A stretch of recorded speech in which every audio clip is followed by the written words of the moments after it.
علم غیب 5ویں قسط۔ اس سے پہلے 4 قسطیں آپ سن چکے ہیں کہ خالق کائنات جل جلالہ نے رسول اللہ صلی اللہ علیہ وسلم کو غیب کے وہ خزانے عطا فرمائے ہیں، علوم غیبیہ کی وہ تعلیم دی ہے کہ ہم اس کا احاطہ نہیں کر سکتے۔ رسول پاک صلی اللہ علیہ وسلم کہ علوم غیب کا سلسلہ بڑا طویل سلسلہ ہے۔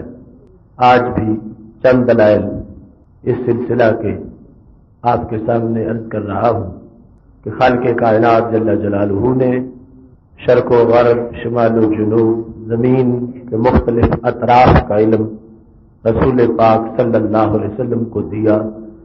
ایسے ہی مستقبل قریب کے حالات اس وقت کے لحاظ سے جو تھے وہ علوم، اور اس کے بعد کی قسطوں میں جو مستقبل بعید کی خبریں ہیں اور نبی علیہ السلام کا علم ہے، انشاءاللہ اس کے بارے میں گفتگو ہوگی۔ صحیح مسلم شریف میں ہے کہ حضرت سعد بن ابی وقاص رضی اللہ تعالی عنہ حجۃ الوداع کے موقع پر مکہ شریف میں بیمار ہو گئے۔ رسول اکرم صلی اللہ علیہ وسلم ان کی عیادت کے لیے تشریف لے گئے۔ حضرت سعد بن ابی وقاص رضی اللہ تعالی عنہ نے خود اس کو بیان کیا اور آپ کے بیٹوں نے اس کو آگے روایت کیا۔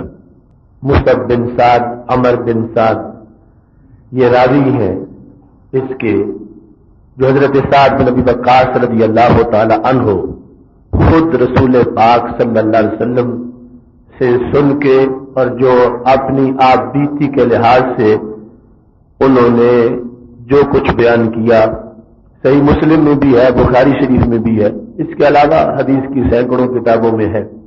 کہتے ہیں کہ عادنی رسول اللہ صلی اللہ علیہ وسلم من وجع اشفیت منہ الموت، کہ میں موت کے کنارے پہنچ گیا تھا جس مرض کی وجہ سے رسول پاک صلی اللہ علیہ وسلم نے اس مرض میں میری عیادت کے لیے کرم فرمایا، اور مکہ شریف میں جہاں میں موجود تھا نبی علیہ السلام تشریف لے آئے۔ تو کہتے ہیں میں ذہنی طور پر بالکل مرنے کو تیار تھا، تو اس وقت میری صرف ایک بیٹی تھی، تو میں نے رسول پاک صلی اللہ علیہ وسلم سے کہا انا ذو مال، میرا بہت سا مال ہے، تو اولاد میں سے صرف میری ایک بیٹی ہی ہے، باقی وہ رسا دور کے ہیں، تو میں یہ چاہتا ہوں کہ اپنا سارا مال صدقہ کر دوں۔ تو نبی علیہ السلام نے فرمایا نہیں۔ کہتے ہیں میں نے کہا پھر یہ اجازت دے دو کہ میں اپنے مال کے مجموعی طور پر 2 حصے 3 حصوں میں سے صدقہ کر دوں۔ تو رسول پاک صلی اللہ علیہ وسلم نے پھر بھی فرمایا نہیں۔ میں نے کہا پھر نصف مال کی اجازت دے دو، نصف مال صدقہ کر دوں، فرمایا نہیں۔ میں نے کہا پھر ثلث، فرمایا الثلث والثلث کثیر، ہاں تیسرا حصہ مال کا اس کے بارے میں تم اس کو صدقہ کر سکتے ہو، اور یہ بہت بڑا صدقہ ہے۔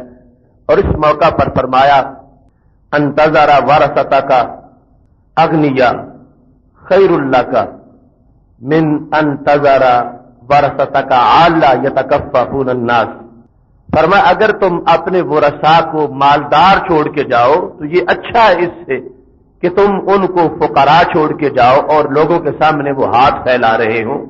اس واسطے تم سارا مال بھی صدقہ نہ کرو، اس کے 2 حصے بھی صدقہ نہ کرو، اس کا نصف حصہ بھی صدقہ نہ کرو، ثلث کی میں اجازت دیتا ہوں، ثلث صدقہ کر دو۔ اور یہ یاد رکھو یہ جو تمہارے ورثاء کو ملے گا اس کو بھی تم یہ نہ سمجھو کہ ضائع چلا گیا ہے، اس پر بھی اللہ صدقے کا ثواب دے گا۔ اور یہ بہتر ہے کہ تم اپنے ورثاء کو اس حالت میں چھوڑو کہ ان کے پاس مال ہو، وہ فقراء نہ ہو۔ یہاں تک کہ رسول پاک صلی اللہ علیہ وسلم نے فرما دیا وہ لقمہ جو تم اپنی اہلیہ کے منہ میں ڈالتے ہو اللہ کے نزدیک وہ بھی صدقہ شمار ہوتا ہے۔ یہ ضمناً رسول پاک صلی اللہ علیہ وسلم سے جو انہوں نے اس موقع پر پوچھا، کیونکہ ہمارے دین کی اس میں بھی روشنی موجود ہے، تو میں نے وہ الفاظ ذکر کیے۔ رسول پاک صلی اللہ علیہ وسلم کے ذکر کرنے کا مقصد یہ تھا کہ اسلام نے ہماری دنیا کو بھی دین بنا دیا ہے. اگر اسلام کی روشنی کے زیر سایہ رہیں گے تو سب سے بڑی دنیا تو وہ بندے کے لحاظ سے اس کی منقوہ ہے، اور اس کو بھی کھلانا جب اسلام کے سائے میں ہے تو اس کو اسلام نے صدقہ کر دیا ہے کہ وہ صدقہ ہے. فرمایا اس واسطے تم یہ نہ ذہن میں لاؤ کہ جو لوگوں کو دوں گا وہ صدقہ بن جائے گا اور جو میرے ورثاء کو ملے گا وہ صدقہ نہیں بنے گا. فرمایا ایک قسم کا یہ بھی صدقہ ہے اور اس سے بھی تمہیں باقاعدہ ثواب ملتا رہے گا. اس کے بعد بخاری شریف کے جو الفاظ ہیں وہ یہ ہیں کہ حضرت سعد بن ابی وقاص رضی اللہ تعالی عنہ نے رونا شروع کر دیا تو نبی علیہ السلام نے فرمایا ما یبکی کا، سعد کیوں روتے ہو؟ حضرت سعد رضی اللہ تعالی عنہ کہنے لگے خشیت ان اموت بالارض التي هاجرت منها، مجھے ڈر ہے کہ جس زمین سے ہم ہجرت کر کے گئے تھے کہ اس زمین میں میں فوت ہو جاؤں گا. کما مات سعد بن خولہ، جس طرح کی اس سے پہلے حضرت سعد بن خولہ مکہ شریف میں فوت ہو گئے تھے تو ہم نے سنا ہے آپ کی زبان سے کہ آپ نے فرمایا مجھے سعد بن خولہ پر افسوس ہے کہ اس کو اجر تھوڑا ملا کہ جس زمین سے ہجرت کر کے آئے تھے اسی میں پھر فوت ہو گئے. اگر مدینہ شریف میں فوت ہوتے تو ان کو کہیں زیادہ اجر ملتا. آج مجھے بھی خطرہ ہے کہ جو میری حالت ہو گئی ہے میں مرنے کے قریب پہنچ گیا ہوں تو مجھے مدینہ شریف میں موت نہیں ملے گی، میں مکہ شریف میں فوت ہو جاؤں گا. اور مکہ شریف میں جس وقت فوت ہو گیا تو جس زمین سے ہجرت کر کے ہم گئے تھے دوبارہ اسی میں فوت ہونے سے میرا اجر تو سعد بن خولہ کی طرح کم ہو جائے گا. اس واسطے یا رسول اللہ صلی اللہ علیہ وسلم ایک تو موت کا وقت آ گیا ہے، میں اس سے نہیں ڈرتا جتنا اجر کی کمی سے ڈر رہا ہوں کہ میں چاہتا تھا کہ مجھے مدینہ شریف میں موت آتی. اس سے جو صحابہ کے اذہان پر مدینہ شریف کی برتری تھی اور عظمت تھی وہ بھی واضح ہے کہ ہمیں جس زمین کو ہم نے چھوڑا تھا مدینہ شریف کی ہجرت کے لیے، آج پھر مدینہ شریف کے بعد مکہ شریف میں واپس آ گیا ہوں. تو یہ ایک ان کی چاہت تھی کہ موت ہمیں مدینہ شریف میں آنی چاہیے. نبی علیہ الصلوۃ والسلام نے جب یہ بات سن لی تو کیا علم ہے میرے محبوب علیہ السلام کا. فرمایا لعلک تخلف، اے سعد کیوں روتے ہو؟ میں تمہیں بتاتا ہوں تم ابھی فوت نہیں ہوگے، ابھی تم باقی رہو گے. تخلفو، تمہیں پیچھے رکھا جائے گا یہاں تک کہ میں بھی چلا جاؤں گا دنیا سے تم پیچھے موجود ہوگے. حتی ینفع بک اقوام ویضر بک آخرون، تم اتنی دیر تک زندہ رہو گے کئی قوموں کو تم سے فائدہ پہنچے گا اور کئی قوموں کو تم سے نقصان ہوگا. خبر دی کل کی نہیں، صرف پرسوں کی نہیں. حضرت سعد رضی اللہ تعالیٰ عنہ جو اس وقت ذہنی طور پر بالکل موت کے لیے تیار ہیں، میرے نبی علیہ السلام نے 10 ہجری میں جو خبر دی تھی 55 ہجری میں جا کے حضرت سعد کا وصال ہوا. اس وقت وہ تیار ہے وصال کے لیے، صرف اولاد ایک ہی بیٹی ہے، بعد میں بیٹے بھی ہوئے، وہ بڑے بھی ہوئے. رسول پاک صلی اللہ علیہ وسلم نے فرما دیا سعد تم کیوں گھبراتے ہو، تم یہاں مکہ شریف میں پیچھے نہیں رہ جاؤ گے، تم مدینہ شریف میں پہنچو گے اور مدینہ شریف میں پہنچ کے دنیا پر مدینے کا رنگ بھی تم غالب کرو گے. تمہاری حیات اتنی پاکیزہ ہے، ینفع بک اقوام، تمہاری وجہ سے قوموں کو دولت ایمان ملے گی. ویضر بک آخرون، تمہاری وجہ کے کافروں کا نقصان ہوگا، تمہاری وجہ سے اسلام کا جھنڈا لہرائے گا اور تمہاری وجہ سے کفر ملیا میٹ ہو جائے گا. جب یہ سارا سلسلہ مکمل ہو جائے گا پھر موت کا لمحہ آئے گا اور اللہ تبارک و تعالیٰ تمہیں مدینہ شریف کی موت عطا فرمائے گا. اب دیکھیے حضرت سعد رضی اللہ تعالیٰ عنہ کہتے ہیں کہ اس وقت میں نے نبی علیہ الصلوۃ والسلام سے یہ خبر سنی تو میں نے کہا مرض تو بڑا شدید ہے. تو رسول اللہ صلی اللہ علیہ وسلم کی زبان سے یہ لفظ نکلے اللہم اشف سعدا، اے اللہ میرے سعد کو ٹھیک کر دے. وماسح وجہی وصدری وبطنی، نبی علیہ السلام نے اپنا ہاتھ مبارک میرے چہرے پہ بھی رکھا، میرے سینے پہ بھی رکھا اور میرے پیٹ پہ بھی رکھا. فما زلت یخیل الی، اب تک میں یہ دیکھتا ہوں ان بردا یدہی اجدو فی قبضی حتی الساعہ، اب میں اس کے بعد بھی اتنے سال زندگی میں جب موجود ہوں، آخری لمحات میں، آخری وقت میں جو بیٹوں کو بتا رہے تھے کہ میں تو اس وقت مرنے کو تیار تھا، اب اس کے بعد بھی 40-45 سال گزر گئے ہیں، آج تک مجھے نبی علیہ السلام کے ہاتھ کی ٹھنڈک اپنے کلیجے میں محسوس ہوتی ہے۔ کیا مبارک عقیدہ ہے صحابہ کرام علیہم رضوان کا، ہر بات میں کتنی عظمتیں ہیں، ہر صحابی ایک ایک بات میں کتنے عقائد کو واضح کر رہے ہیں کہ نبی علیہ السلام نے ہاتھ پھیرا تھا، اس ہاتھ میں جو ٹھنڈک تھی اس سے صرف اس وقت میرا مرض ہی ختم نہیں ہوا، وہ ٹھنڈک آج بھی اتنی دل نواز ہے کہ میں اس کا چین دل میں محسوس کرتا ہوں۔ آج بھی مجھے نبی علیہ السلام کے ہاتھ کی ٹھنڈک دل میں، کلیجے میں محسوس ہوتی ہے، جو کئی سال پہلے میرے محبوب علیہ السلام نے میرے چہرے پہ ہاتھ پھیرا تھا اور بیماری کو دور فرما دیا تھا۔ حضرت سعد بن ابی وقاص رضی اللہ تعالی عنہ کو رسول پاک صلی اللہ علیہ وسلم نے جو بتایا، آپ کو جو خبر دی، اس کا ایک حصہ واضح یہ ہے کہ لعلک تخلف حتی ینفع بک اقوام ویضر بک آخرون، تم سے کئی قوموں کو فائدہ پہنچے گا، کئی قوموں کو نقصان ہوگا۔ اس لفظ سے ہمارا یہ مسئلہ بھی کافی طور پر حل ہوتا ہے۔ آج لوگوں نے نبی علیہ السلام کے بارے میں کہنا شروع کر دیا کہ وہ فرماتے ہیں میں کوئی نفع نہیں دے سکتا، اور آپ تو فرما رہے ہیں میرا ساتھ بھی نفع دے گا، کسی ایک بندے کو نہیں کئی قوموں کو نفع عطا فرمائے گا۔ حتی ینفع بک اقوام، ساتھ تم اب جانے کے منتظر بیٹھے ہو، میں دیکھ رہا ہوں تمہاری وجہ سے اللہ کئی قوموں کو نفع دے گا اور تمہاری وجہ سے کئی قوموں کو نقصان دے گا۔ یہ سعد ہیں جو حضرت فاروق اعظم رضی اللہ تعالیٰ عنہ کے زمانے میں عراق کی سرزمین پر قادسیہ کے میدان میں اترتے ہیں اور قادسیہ کے ہیرو قرار پاتے ہیں۔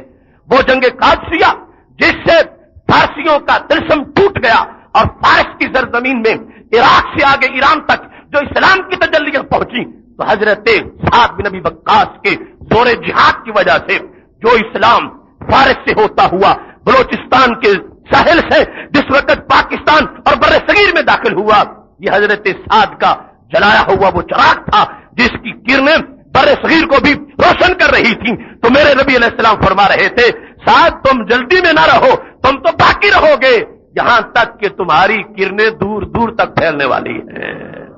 حتی ینفع بک اقوام، آج ہم اس بات کو بیان کرتے ہوئے رب کا شکر ادا کر رہے ہیں کہ جن قوموں تک حضرت سعد رضی اللہ تعالی عنہ کی خیرات پہنچی ہے ہم بھی ان لوگوں میں شامل ہیں۔ حضرت سعد رضی اللہ تعالی عنہ نے جو جہاد کیا، جو منہ کھولا فارس کی فتوحات کا اور آگے مسلسل یہ سلسلہ چلتا آیا، اس کے اندر فرمایا بہت سی قوموں کو فائدہ ہوگا اور بہت سی قوموں کو نقصان ہوگا۔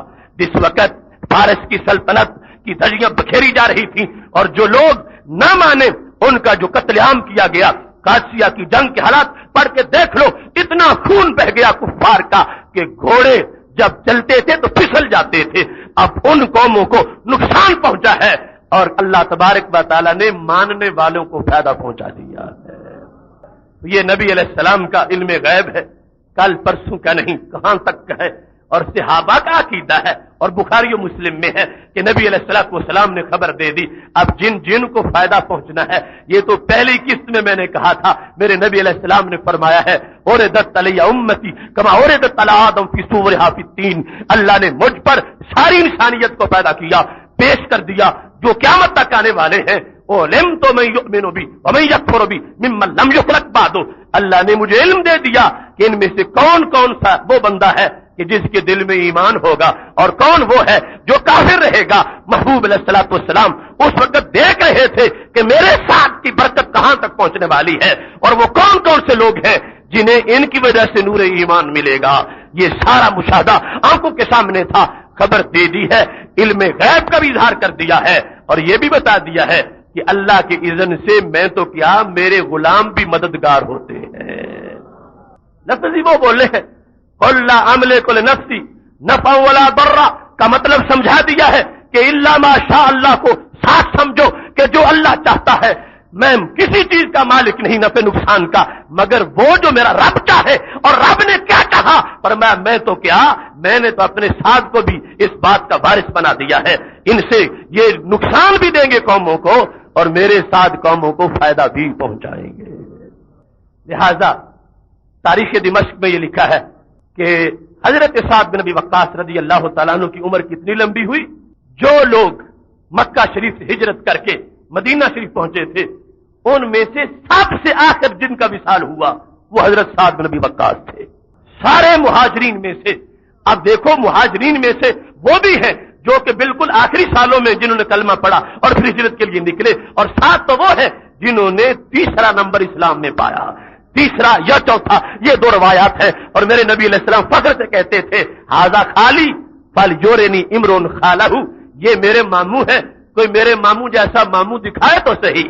یہ ساتھ نبی علیہ السلام کی والدہ محترمہ حضرت آمینہ رضی اللہ تعالی عنہا کے خاندان سے تعلق رکھتے ہیں، تو محبوب علیہ السلام نے اپنا ماموں قرار دے دیا۔ اور ان کے بارے میں جب یہ تیر مارتے تھے تو کہا تھا فدا کا ابی و امی یا سعد، اے سعد تجھ پہ میرے ماں باپ قربان ہو جائیں۔ وہ حضرت سعد رضی اللہ تعالیٰ عنہ آپ کو سرکار نے کتنا نواز دیا ہے، فرمایا تم باقی رہو گے یہاں تک کہ آخری مہاجر جو مکہ شریف سے مدینہ شریف پہنچے ہیں وہ یہ تھے جن کا آخر میں سب سے آخر میں وصال ہو رہا تھا۔ سیدنا عمر فاروق رضی اللہ تعالیٰ عنہ ایک دن نبی علیہ السلام کے سامنے ایک پوشاک پہن کے آئے، البدایہ والنہایہ میں ہے اور نسائی شریف میں بھی ہے۔ فرمایا یہ عمر یہ تم نے جو کپڑا پہنا ہے نیا ہے یا پرانا ہے؟ یہ محض تقیہ کلام تھا بات چلانے کے لیے، ورنہ جو آگے بات بتائی ہے وہ اس سے کروڑ مرتبہ چھپی ہوئی ہے۔ حضرت عمر رضی اللہ تعالیٰ عنہ نے کہا یا رسول اللہ صلی اللہ علیہ وسلم یہ کپڑا پرانا ہے۔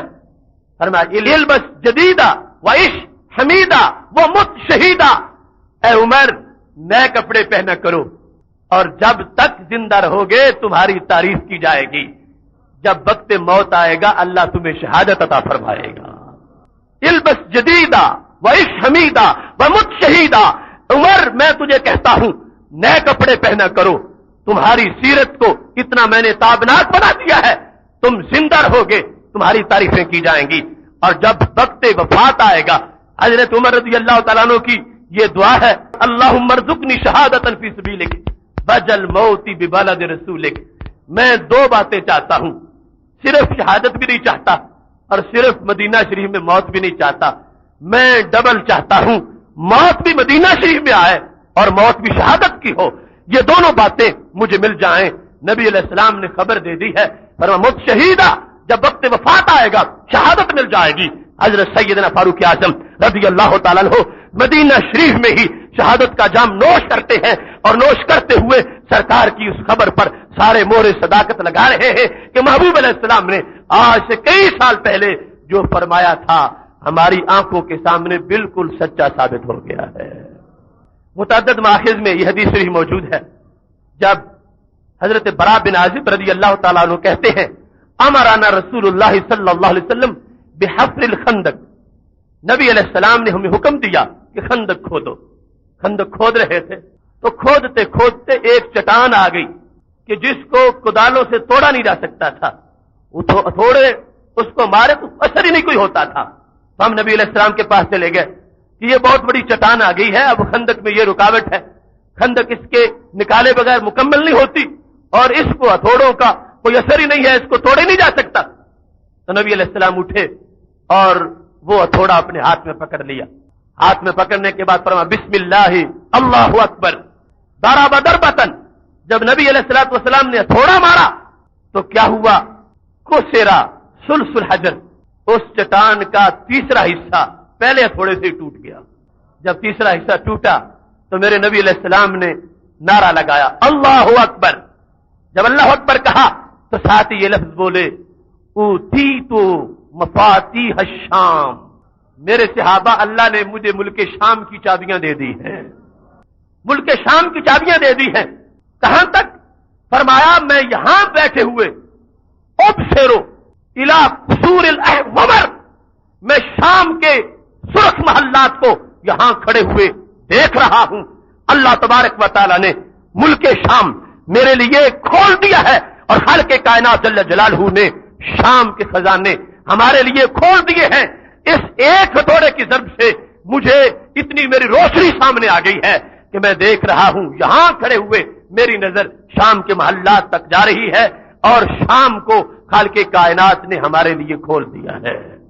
پھر دوسری ضرب لگائی.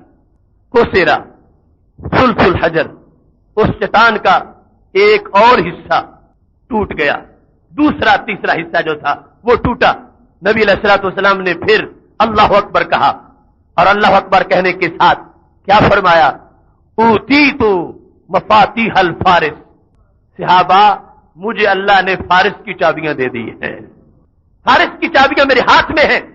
حتی ابصر المدائن والکسر البیز، یہاں تک کہ میں یہاں کھڑے ہوئے مدائن کو جو فارس کا دارالحکومت ہے اسے دیکھ رہا ہوں اور میں کسرا کے سفید محلات کا بھی مشاہدہ کر رہا ہوں. کھڑے مدینہ شریف میں ہیں، خندق کھودی جا رہی ہے اور خبر یہ بھی دے دی کہ شام فتح ہو جائے گا، خبر یہ بھی دے دی کہ فارس فتح ہو جائے گا، اور فرمایا میں نے مدائن کے محلات کو یہاں کھڑے ہوئے دیکھ لیا ہے اور اللہ تبارک و تعالی نے کسرا کے خزانے بھی میری امت کے لیے کھول دیے ہیں. ثم ضرب ضربۃ اخرى، پھر اس وقت تیسری ضرب لگائی تو جو باقی حصہ تھا اس چٹان کا وہ بھی ٹوٹ گیا. جب ٹوٹا تو نبی علیہ الصلوۃ والسلام نے پھر نعرہ لگایا، فرمایا اوتیت مفاتیح الیمن، اللہ نے مجھے یمن کی چابیاں دے دی ہیں. حتی انظر ایوان الصنعاء، یہاں کھڑے ہو کر میں صنعاء کے حکومت کے ایوان دیکھ رہا ہوں. میرے صحابہ اللہ تبارک و تعالی نے اس جہاد کے اس مرحلے پر مجھے یہ سارا علم دے دیا ہے اور میں دیکھ رہا ہوں مستقبل کے سارے حالات تمہارے سامنے واضح کر رہا ہوں. ڈرنے کی کوئی بات نہیں، جھجک کی کوئی بات نہیں. آج اگر مدینہ شریف پر چڑھائی کرنے والے ہیں کافر اور وہ اس سلطنت کو مٹانے کا ارادہ لے کے آ رہے ہیں کہ ہم ان کو ختم کر کے آئیں گے، میرے صحابہ میں تمہیں اس وقت پیغام دے رہا ہوں ہم ختم نہیں ہوں گے، ہم ان کو ختم کر کے دور والے دشمنوں کو بھی ختم کر کے دم لیں گے. رسول پاک صلی اللہ علیہ وسلم نے یہ جس وقت خبریں دی ہیں اور اس انداز میں یہ جو بڑی سلطنتیں تھی اس وقت کی اس کے بارے میں واضح کر دیا کہ اللہ تبارک و تعالیٰ نے مجھے چابیاں دے دی ہیں اور میں یہاں کھڑے ہو کر ان سب کے حالات کو بھی دیکھ رہا ہوں، میری نظر کے سامنے ہے. اللہ تبارک و تعالیٰ نے ہمارے لیے وہ فتح کر دی ہے. محبوب علیہ الصلوۃ والسلام کا یہ فرمان صحابہ نے سنا ہے، اگرچہ اس وقت کے حالات بالکل برعکس تھے لیکن سب کو یقین تھا اور چشم فلک گواہ ہے. چند سال گزرے تھے، اللہ تبارک و تعالیٰ نے سارے خزانے نبی علیہ السلام کی امت کے لیے کھول دیے تھے. یہ موقع تھا جب منافقین نے پھر اعتراض کیا، کہنے لگے کیسی عجیب خبریں دیتے ہیں، آج کا تو پتہ ہی نہیں، مشرکوں کافروں سے قریش سے ڈرتے ہوئے خندقیں کھود رہے ہیں، آج اپنا گھر بچانا مشکل ہو گیا ہے اور وہ دشمن سر پہ ہٹ گئے ہیں اور یہ اپنے گھر کو بچانے کے لیے خندق کھود رہے ہیں اور خبریں یہ دیتے ہیں کہ ہم شام بھی فتح کریں گے، فارس بھی فتح کریں گے، ہم یمن کو بھی فتح کر لیں گے. ان لوگوں کی یہ بدباطنی تھی کہ وہ نبی علیہ السلام کے علم پر اعتراض کر رہے تھے، لیکن یہ صحابہ کا شوق تھا، ہر خبر پر اس وقت نعرے لگا رہے تھے اور چشم فلک نے دیکھا جو خبر نبی علیہ السلام نے دی تھی وہ خبر غیب کی ہر اعتبار سے سچی ثابت ہو گئی. میں نے وہ کسرا کا محل دیکھا، ایوان کسرا کا آج بھی وہ ایک ایوان کھڑا ہے عراق کی سرزمین پر مدائن کے پاس جو اس وقت دارالحکومت تھا اور اس کے کنگرے نبی علیہ السلام کی ولادت کے وقت گر گئے تھے اور بعد میں محبوب علیہ الصلوۃ والسلام کے یہ شعر پہنچے ہیں. حضرت سعد بن ابی وقاص رضی اللہ تعالیٰ عنہ وہاں پر اسلام کا جھنڈا لہرانے والے ہیں. کتنے سال پہلے میرے نبی علیہ السلام نے جو خبریں دی تھیں دور فاروق اعظم رضی اللہ تعالیٰ عنہ میں، دور حضرت عثمان غنی رضی اللہ تعالیٰ عنہ میں، وہ ساری اخبار بالکل سچی ثابت ہوئی ہے اور یہ صحابہ اس بات پہ گواہی دے رہے ہیں کہ ہمارے نبی وہ نہیں جو کل کی بات نہ جانتے ہو، ہمارے نبی علیہ السلام وہ ہے جو کئی کروڑوں کل کی بات بھی جاننے والے ہیں. اس مقام پر ابن کثیر نے یہ لکھا ہے جس وقت بدر کی جنگ میں رسول اکرم نور مجسم شفیع معظم صلی اللہ علیہ وسلم کی طرف سے یہ فیصلہ ہوا کہ یہ قیدی جو ہیں ان کو گرفتار کر کے لے آؤ بدر کے قیدیوں کو اور ان کو یہ کہہ دو کہ جو فدیہ دے گا وہ آزاد ہو جائے گا. ان قیدیوں میں نبی علیہ السلام کے چچا حضرت عباس رضی اللہ تعالیٰ عنہ بھی تھے. حضرت عباس رضی اللہ تعالیٰ عنہ کی جب باری آئی تو نبی علیہ السلام کا یہی حکم تھا اپنی طرف سے فدیہ دے دو اور تمہیں چھوڑ دیں گے. تو کہنے لگے اے میرے بھتیجے تم جانتے ہو تمہارے چچا کے پاس اتنا پیسہ ہے ہی نہیں, میں کہاں سے پیسے دے کے اپنا فدیہ ادا کروں, مجھے اگر چھوڑنا ہے تو ویسے چھوڑ دو. تو نبی علیہ السلام نے کہا ہم نے ایک معیار رکھا ہے, سب کو چھوڑیں گے, اسی کے مطابق جو فدیہ دے گا وہ چھوٹ جائے گا, جو فدیہ نہیں دے گا اس کو رہا نہیں کیا جائے گا. حضرت عباس رضی اللہ تعالیٰ عنہ جب بار بار کہہ رہے تھے کہ میرے پاس کچھ نہیں, تو میرے نبی علیہ السلام نے فرمایا سن لو میں بتاتا ہوں تمہارے پاس کیا کچھ ہے. ابو نعیم نے دلائل النبوہ میں اس کو لکھا ہے, ابن کثیر نے تفسیر ابن کثیر میں اس کو لکھا ہے, ابن جوزی نے الففا میں اس کو لکھا ہے, حدیث کی درجنوں کتب میں یہ بات موجود ہے. فرمایا این المال الذی دفنتہ انت وام فضل, میرے چچا وہ سونے کی اینٹ جو گھر میں تم دفن کر کے آئے تھے وہ مال نہیں تو اور کیا ہے.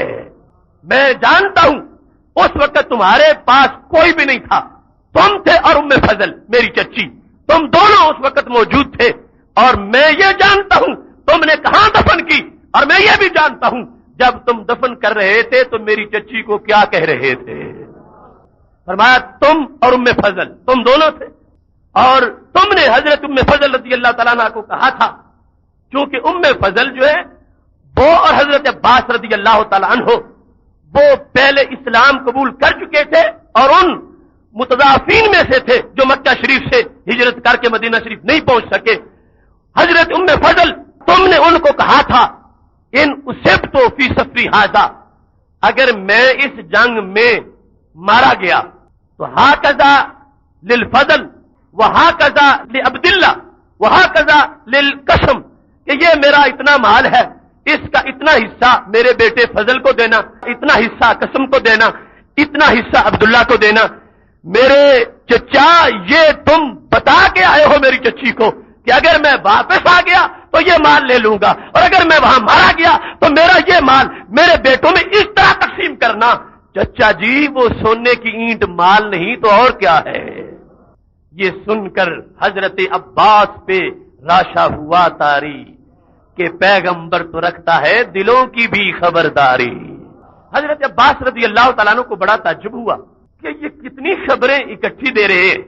ایک تو وہ مال جو میں نے صرف عالیہ کو بتایا اور دفن کیا اور پردوں کے اندر تھا, ہمارے پاس اور کوئی بتانے والا نہیں تھا اور کوئی ذرائع ابلاغ کا ایسا ذریعہ نہیں, ان کو کسی نے وہاں سے دیکھ کے بتایا ہو. جب اور کوئی پاس ہی نہیں تھا تو کون بتا سکتا تھا.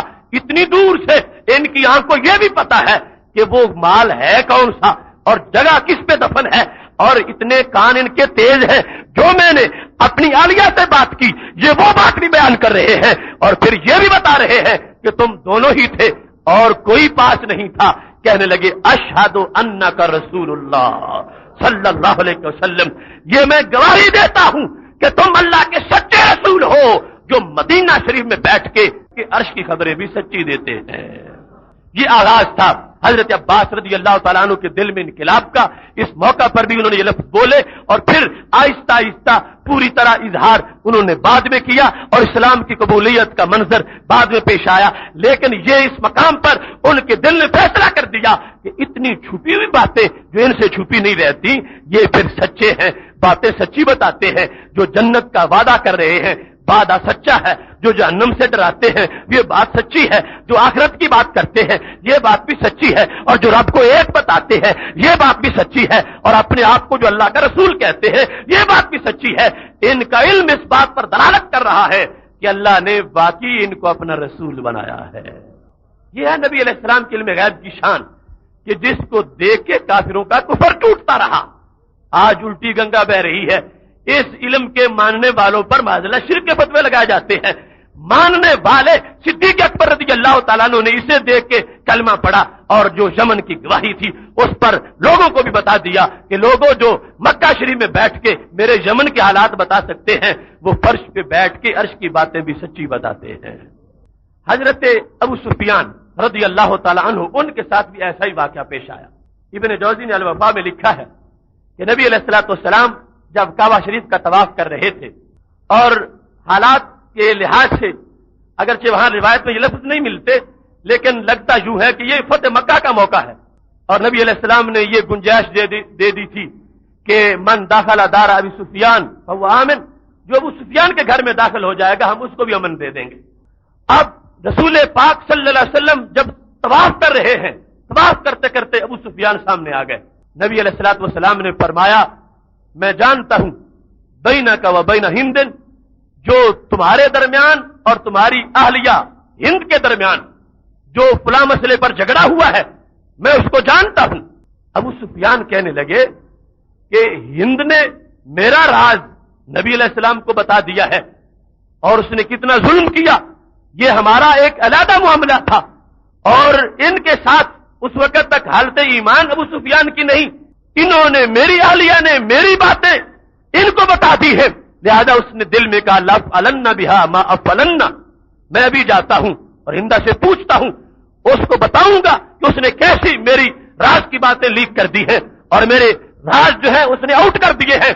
ابھی نبی علیہ الصلوۃ والسلام طواف کر رہے ہیں، جب طواف ختم ہوا اور ادھر ابو سفیان آگ بگولا ہے، اپنے ذہن میں یہ سوچ رہے ہیں کہ میں جا کے ہندا سے پوچھتا ہوں۔ میرے نبی علیہ السلام نے فرمایا لا تظلم ہندا، ابو سفیان ہندا کو کچھ نہ کہنا، ما افشت علی من سرک شیئا، ہندا نے تمہاری بات مجھے کوئی بھی نہیں بتائی، ہندا کو کچھ نہ کہنا، اس نے تمہاری بات مجھے کوئی بھی نہیں بتائی، اس کو جا کے نہ مارنا۔ ابو سفیان کہنے لگے اشہد انک رسول اللہ صلی اللہ علیہ وسلم، من اخبرک بما فی قلبی، میں گواہی دیتا ہوں تم اللہ کے رسول ہو۔ پہلی بات تو پہلی رہی کہ تجھے ہندا کے بتائے بغیر باتوں کا پتا تھا، میں تو اب مان گیا ہوں کہ میرے دل میں جو ابھی یہ دعویٰ ابل رہا تھا کہ ابھی جاتا ہوں اور ہندا سے پوچھتا ہوں، اسی نے بتائی ہوگی۔ تم نے میرے دل کی بات بھی بجھ لی ہے اور بتا دیا ہے، جو دل کی باتیں جاننے والے ہو وہ اللہ کے سچے رسول ہوتے ہیں، لہذا میں آپ کی غلامی میں داخل ہو رہا ہوں۔ محترم سامعین حضرات، رسول اکرم نور مجسم شفیع معظم صلی اللہ علیہ وسلم ایک دعوت پہ تشریف لے گئے، درجنوں مآخذ میں یہ حدیث شریف موجود ہے۔ جب وہ کھانا شروع ہوا، صحابہ کرام بھی ہیں، نبی علیہ السلام بھی ہیں، جو ہی کھانا شروع کیا میرے نبی علیہ السلام لقمہ منہ تک لے گئے اور اس کے بعد لقمہ پھینک دیا۔ صحابہ کرام علیہم رضوان نے بھی ہاتھ پیچھے ہٹا لیا، فرمایا لحم شاۃ اخذت بغیر اذن اہلہا، میرے صحابہ یہ گوشت نہ کھاؤ، یہ اس بکری کا گوشت ہے کہ جس کے مالک سے پوچھے بغیر یہ ذبح کی گئی ہے، یہ اس بکری کا گوشت ہے جو مالک کی اجازت کے بغیر ذبح کی گئی، اور ہمیں یہ گوشت کھلایا جا رہا ہے، ہم ایسا گوشت نہیں کھائیں گے۔ صحابیہ جو دعوت کرنے والی تھی ان سے پوچھا تو کہنے لگی یا رسول اللہ صلی اللہ علیہ وسلم، مدتوں سے یہ ارمان تھا کہ میں آپ کی اور آپ کے صحابہ کی دعوت کروں گی، آج جب پروگرام بن گیا تو بعثت الی البقیع، میں نے بقیع کے بازار کی طرف آدمی بھیجا کہ وہ بکری خرید کے لائے، اسے کوئی بکری نہیں ملی، اب میرا پروگرام دعوت کا ہے، بازار سے بکری نہیں ملی، تو بعثت الی اخی، میں اپنے بھائی کی طرف پیغام بھیجا کہ تمہارے پاس جو بکریاں ہیں ان میں سے ایک بکری دے دو۔ بھائی میرا گھر میں موجود نہیں تھا تو گھر والوں نے اس سے پوچھے بغیر یہ بکری دے دی تھی، تو میں سمجھتی تھی کہ جب گھر والوں نے بھیج دی ہے تو بھائی کی اجازت شاید اتنی ضروری نہیں ہے۔ کمال تمہارا علم ہے، آپ نے یہ بھی جان لیا کہ اگرچہ گھر والوں نے تو بھیجی ہے مگر اصل مالک تو گھر کا سربراہ ہوتا ہے، اس کی اجازت کے بغیر اس کو ذبح کیا گیا، ایسا گوشت میں نہیں کھاؤں گا۔ یہاں تک علوم ہے، یہاں تک خبر ہے، یہاں تک پتہ ہے، اور صحابہ میں اس انداز میں حدیث آئی ہے۔ جو دوسرا واقعہ تھا، جس وقت بکری کا گوشت ہاتھ میں پکڑا تو میرے کہنے لگے صحابہ کوئی بھی گوشت نہ کھائے، بلاؤ اس یہودیہ کو جس نے یہ گوشت بھیجا تھا۔ جب وہ آئی فرمایا اسممتے، تم نے بکری میں زہر ڈالا ہے؟ کہنے لگی من اخبارہ کا، آپ کو کیسے پتا چل گیا؟ میں نے باقی زہر ڈالا تھا اور میرا یہ عقیدہ تھا اگر سچے نبی ہوں گے تو ان کو زہر کچھ نہیں کہہ سکتا، اور اگر جھوٹے ہیں تو ہماری جان چھوٹ جائے گی، یہ اس کے لفظ ہیں کہ ہماری جان چھوٹ جائے گی۔ ہمارے لیے ایک نیا مسئلہ بن گیا ہے، ہم یہودی ہیں اور ایک نیا دین آ گیا ہے، اگر یہ سچے ہیں تو ان کو پتا چلنا چاہیے کہ زہر ڈالا گیا ہے، ان کو نقصان نہیں ہوگا، اور اگر جھوٹے ہیں تو ہماری جان چھوٹ جائے گی۔ کہنے لگی میں نے ضرور زہر ڈالا تھا، لیکن یہ تو بتاؤ آپ کو پتا کیسے چل گیا؟ میرے نبی علیہ السلام کے ہاتھ میں بکری کی اگلی ٹانگ کا گوشت تھا. فرمانے لگے اخبرتنی ہذہ الذرا، مجھے تو اس بوٹی نے بتا دیا ہے. رسول اکرم نور مجسم شفیع معظم صلی اللہ علیہ وسلم کے علم کو کون تول سکے گا، اس کی کون پیمائش کر سکے گا، اس کی جہاد اور حدود کو کون بیان کر سکے گا.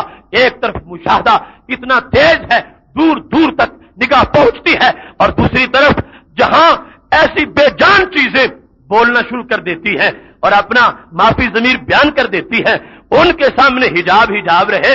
یہ حجاب کیسا حجاب ہوگا؟ حجاب بھی تو ان کا امتی ہے، وہ حجاب بھی بولے گا کہ میرے پیچھے کیا موجود ہے. جب بکری کا گوشت بول رہا ہے، حالانکہ بکری ذبح ہو چکی ہے اور روسٹ ہو چکی ہے، یہ بولتی کیسے؟ اور بولتی زندہ ہوتی تو زبان بولتی، کبھی بکری کی ٹانگ کا گوشت تو نہیں بولتا. یہ وہ نبی علیہ السلام ہے جن کے ہاتھ لگے تو فوت شدہ بکری، ذبیحہ بکری کی بوٹیاں بول کر اپنی خبریں دے دیں. ان سے اپنی خبر کو چھپا کون سکتا ہے؟ رسول اکرم نور مجسم شفیع معظم صلی اللہ علیہ وسلم نے اس انداز میں اس کی خبر دے دی. فرمایا یہ بکری کی ٹانگ، یہ بوٹی، یہ بول رہی تھی، یہ پیغام دے رہی تھی، یہ مجھے بتا رہی تھی. اس نے میرے سامنے اپنی حیثیت کو واضح کر دیا ہے کہ مجھ میں زہر ڈالا گیا ہے، لہذا یہ بولی ہے. یہ علوم ایسے ہیں کہ دنیا کا کوئی حجاب جسے کوئی حجاب سمجھے گا وہ میرے محبوب علیہ السلام کا غلام بن کے جو کچھ اس میں چھپا ہے سب کچھ واضح کر دے گا. بکری جو بولی تو نبی علیہ السلام کے ہاتھ کی برکت ہے. اور یہ کیسا ہاتھ ہے؟ رسول پاک صلی اللہ علیہ وسلم کے ہاتھ کی برکت، جس کی فضیلت یہ ہے جن کے تلووں کا دھون ہے آب حیات ہے وہ جان مسیحا ہمارا نبی. اس انداز میں زندگی مل جاتی ہے، چیزیں بولنا شروع کر دیتی ہیں. تو یہ ہے وہ حقیقت کہ جو اللہ کو جاننے میں سب سے آگے ہے. مخلوق کو نہ جانے تو یہ تو اللہ کے علم کی انسلٹ ہو جائے گی.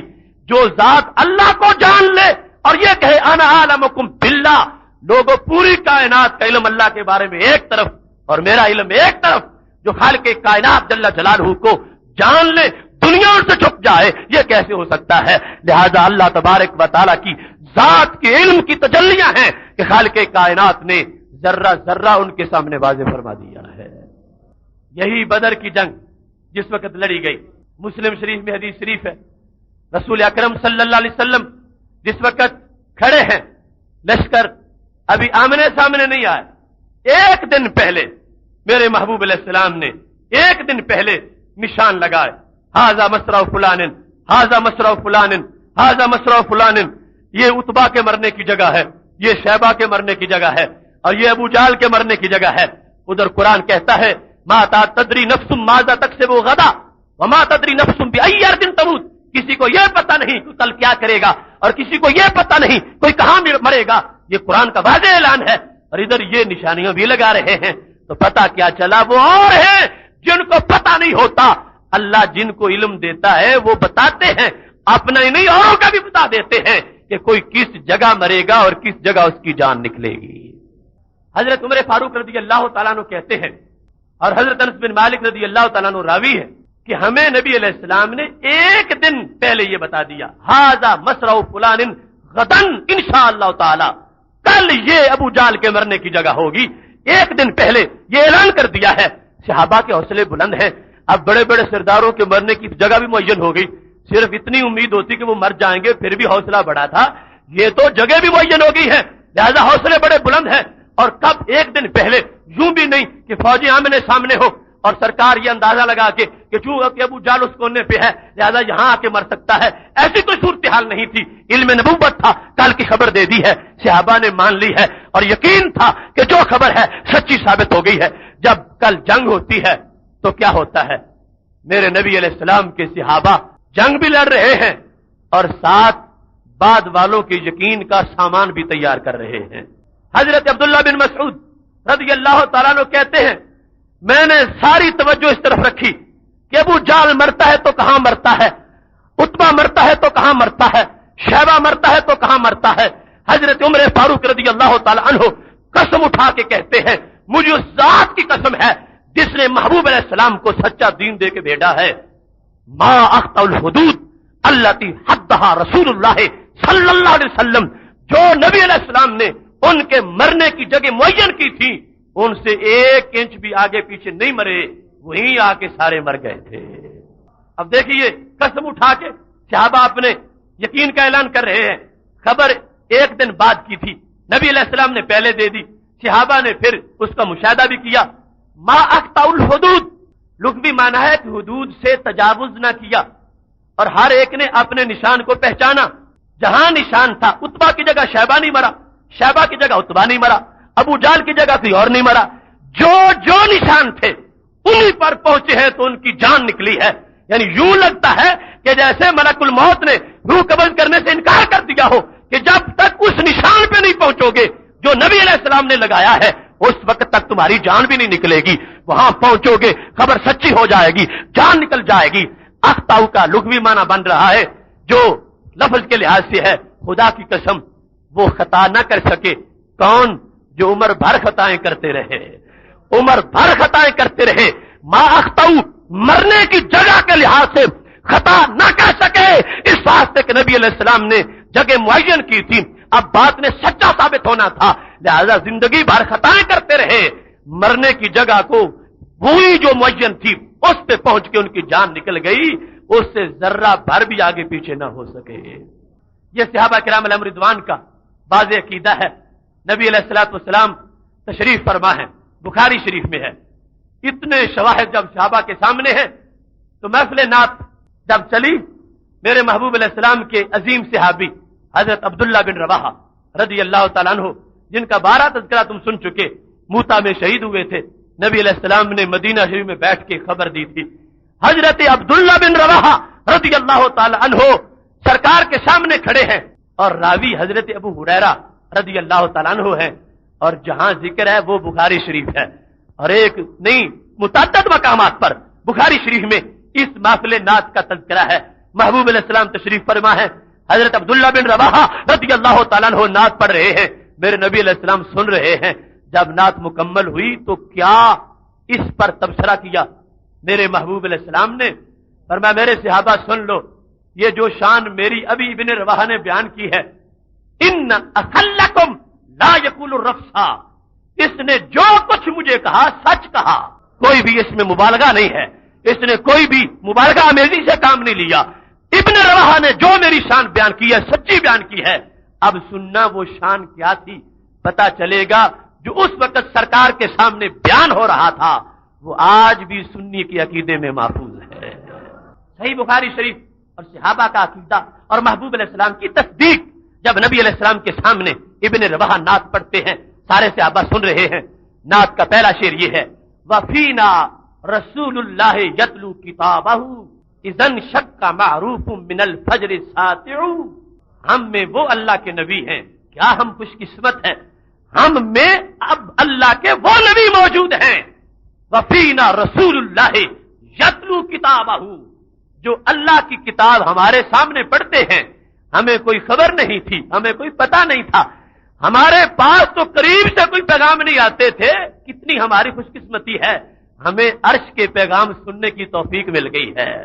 وفینا رسول اللہ یتلو کتابہ اذن شق معروف من الفجر ساطع، فرمایا جب رات کے اندھیرے ہوتے ہیں ہمارے نبی قرآن پڑھتے ہیں تو نور چھنتا ہے، نور پھیلتا ہے، راتوں میں نور تقسیم ہوتا ہے، یہ قرآن پڑھتے جاتے ہیں نور پھیلتا جاتا ہے، ادھر پاؤں پھکتی ہے، صبح کی روشنی ہوتی ہے، ادھر قرآن کی روشنی ہوتی ہے۔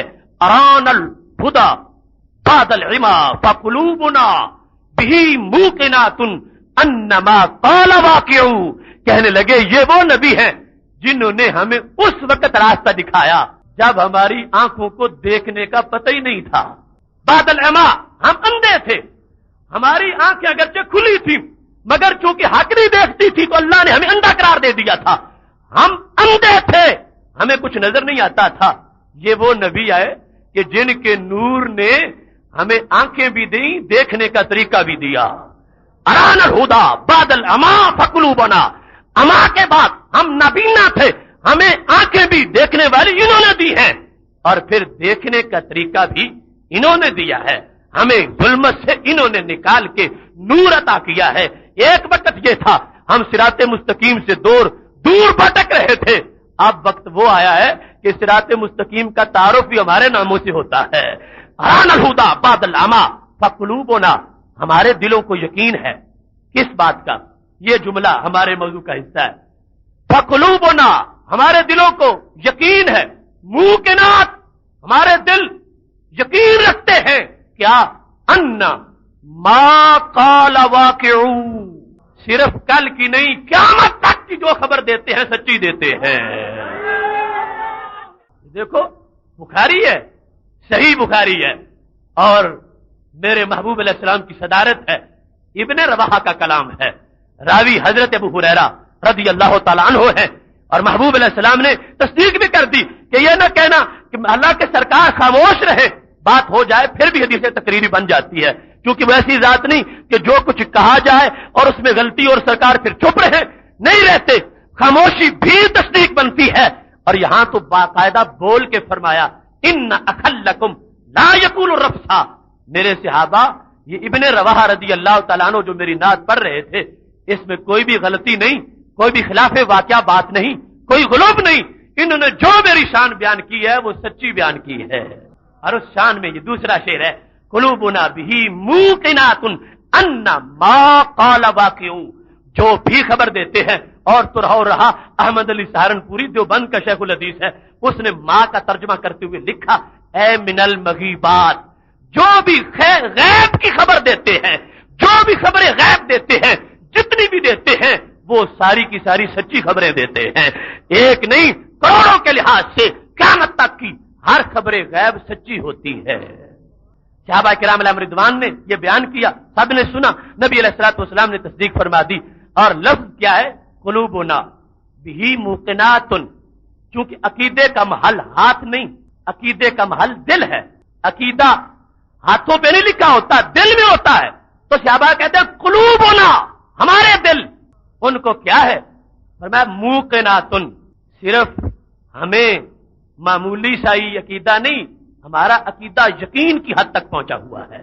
موقنات، کیونکہ بندے کے دل میں جو بات ہوتی ہے اگر دونوں جانبیں برابر ہو تو اس کو شک کہا جاتا ہے، اور ایک جانب اونچی ہو دوسری نیچے ہو تو جو جانب غالب ہوتی ہے وہ غالب جانب جو ہے وہ آگے بڑھتی ہے، راجی ہو جاتی ہے، اور جب غالب ایسی ہو کہ دوسری کو بھی جائز سمجھے لیکن ایک جانب کا پلڑا بھاری ہے تو اس غالب کو ظن کہتے ہیں، اور جب دوسری جانب کو جائز ہی نہ سمجھے تو پھر اس جانب کو جو بھاری ہے جزم کہتے ہیں، اور جزم جب آگے اتنا پکا ہو جائے کہ اس میں بہت زیادہ پختگی آ جائے تو پھر اس کو یقین کہتے ہیں۔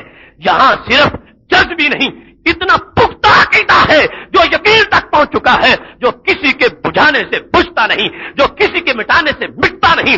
صحابہ کے دلوں پر نقش ثبت ہو چکا ہے کہ ہمارے نبی علیہ السلام وہ ہیں، صرف کل کی نہیں قیامت تک کی، ہمیشہ کی، جو خبریں غیب دیتے ہیں سچی ہوتی ہے۔